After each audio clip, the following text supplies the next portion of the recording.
Shalom Bapak Ibu Saudara-saudari yang dikasihi dan mengasihi Tuhan. Kita bersyukur karena kasih setia Tuhan menyertai memberkati kita. Mari sebelum kita membaca merenungkan firman Tuhan, kita berdoa. Tuhan, terima kasih, kami bersyukur hari ini kami ada sebagaimana kami ada, semua karena berkat kemurahan-Mu. Terima kasih untuk penyertaan-Mu. Sebentar kami akan membaca merenungkan firman-Mu. Berfirmanlah dan biarlah kami mengerti apa yang menjadi kehendak-Mu di dalam hidup kami. Kami berdoa di dalam nama Tuhan Yesus Kristus. Haleluya. Amin. Ayat bacaan kita hari ini terambil di dalam Kisah Para Rasul pasal yang ke-16, ayat yang ke-4 hingga ayatnya yang ke-12. Saya akan membacakan ayat yang ke-5 dan ayatnya yang ke-10. Demikianlah jemaat-jemaat diteguhkan dalam iman dan makin lama makin bertambah besar jumlahnya. Ayatnya yang ke-10. Setelah Paulus melihat penglihatan itu, segeralah kami mencari kesempatan untuk berangkat ke Makedonia, karena dari penglihatan itu kami menarik kesimpulan bahwa Allah telah memanggil kami untuk memberitakan Injil kepada orang-orang di sana. Amin. Demikianlah firman Tuhan, mari kita merenungkannya. Bapak Ibu Saudara yang dikasihi dan mengasihi Tuhan, hari ini kita belajar dari perjalanan Paulus menyeberang ke Makedonia. Dalam perjalanan keliling dari kota ke kota, Paulus dan Silas menyampaikan keputusan-keputusan yang diambil para rasul dan para penatua di Yerusalem dengan pesan supaya jemaat-jemaat menurutinya. Dan ini menjadi satu hal yang sangat baik, bagaimana kehadiran ini membuat jemaat-jemaat semakin diteguhkan di dalam iman, dan mereka makin lama makin bertambah besar jumlahnya. Nah, Bapak Ibu Saudara, bagian yang pertama ini kita menemukan bahwa ada tipe pelayanan ya. Yang pertama memang kehadiran dalam pelayanan ini yaitu memberikan peneguhan buat jemaat-jemaat di dalam pertumbuhan iman mereka. Jadi dalam perjalanan misi Paulus begitu ya, bersama dengan tim, kehadirannya memang untuk meneguhkan orang-orang yang sudah percaya. Ya, jadi ini penting ya, pelayanan peneguhan jemaat. Kadang ada orang itu melayani sih jemaat begitu ya, menginjili jemaat ya, memberitakan kepada orang-orang yang kemudian menjadi jemaat maksudnya, tetapi tidak ada untuk peneguhan, pembimbingan, pembinaan untuk keberlangsungannya. Sehingga dalam perjalanan iman tidak heran ya, yang tadinya bertumbuh luar biasa tiba-tiba mengalami kemunduran. Ya, istilah kata seperti tumbuhan itu perlu perawatan. Jika tidak ada perawatan, maka tumbuhan itu ya menjadi sesuatu yang tidak baik. Nah, demikian juga dengan kehidupan jemaat. Jemaat mestinya juga perlu dirawat dengan baik ya. Setelah dilayani, perlu dibina ya, supaya mereka terbina dengan baik. Jadi ini yang Rasul Paulus lakukan.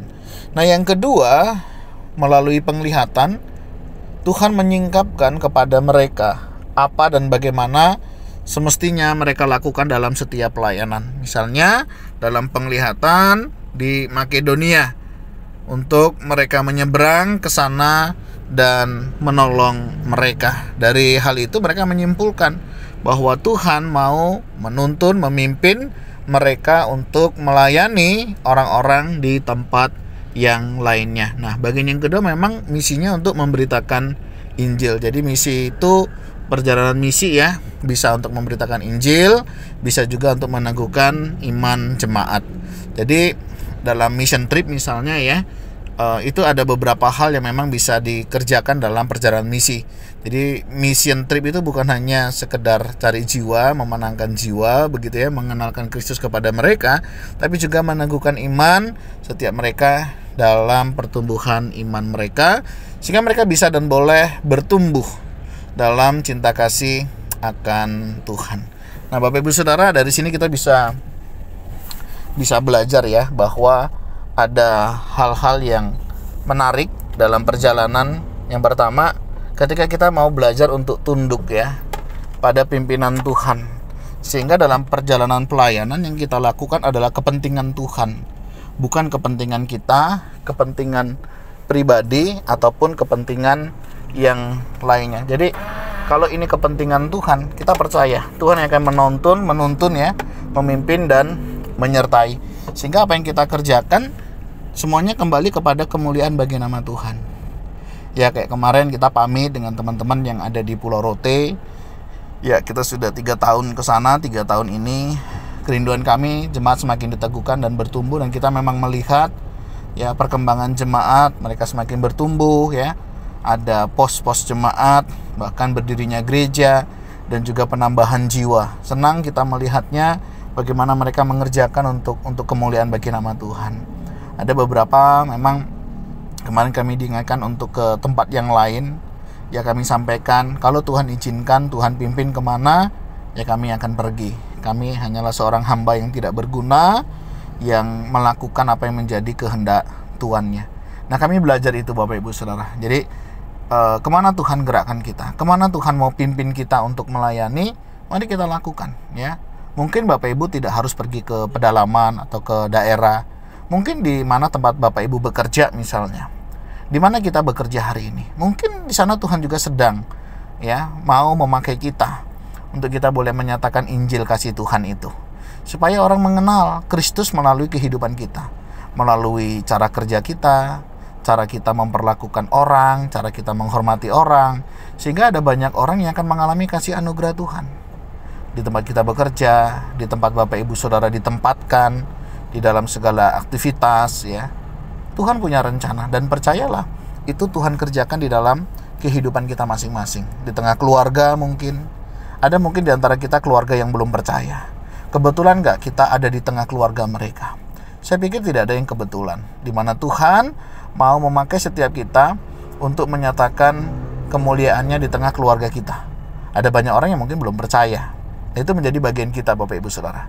Tempat kita bekerja, tempat kita berkeluarga, mungkin komunitas kita, di mana Tuhan juga menempatkan kita ke komunitas olahraga, komunitas hobi, ya, komunitas-komunitas yang positif tentunya. Bisa jadi Tuhan sedang mau memakai setiap kita. Ya, jangan lewatkan, jangan lepaskan kesempatan itu. Pakai kesempatan itu untuk melayani dan melakukan apa yang menjadi kehendak Tuhan di dalam kehidupan kita. Dan saya percaya Bapak Ibu Saudara juga bisa dipakai Tuhan untuk melayani. Ya, kemarin ada satu orang bertanya, "Pak, gimana? Saya rindu untuk melayani." Saya bilang, mulai didoakan. Setelah itu, Pak, mulai ajak ngobrol tentang Injil. Saya bilang, "Oke Pak, saya lakukan." Oke. Nah, Bapak Ibu Saudara, ini penting ya, belajar memberitakan Injil, belajar melayani Tuhan. Ya, ceritakan Tuhan, tentang kebaikan Tuhan, tentang karya Tuhan di dalam hidup kita, sehingga orang boleh mengenal, mengalami, dan mereka boleh menikmati kasih dan kemurahan Tuhan.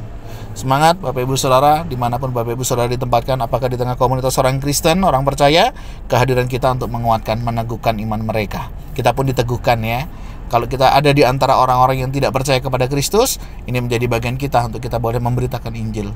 Ya, beritakan Injil, beritakan tentang Yesus, biarkan Yesus dikenal dan membuat Yesus terkenal. Ya, kenapa? Karena itu menjadi bagian kita. Kita adalah duta-duta Kristus yang Tuhan pakai, yang Tuhan mau setiap kita mengerjakannya. Tuhan, terima kasih, kami bersyukur hari ini Engkau memberkati kami, mengingatkan keberadaan kami dimanapun kami berada, melalui profesi, melalui pekerjaan, hobi, atau apapun. Tuhan bisa pakai kami untuk melayani. Pakailah setiap kami ya Tuhan, untuk kami boleh mengerjakan apa yang menjadi kehendak-Mu di dalam hidup kami. Kami berdoa di dalam nama Tuhan Yesus Kristus.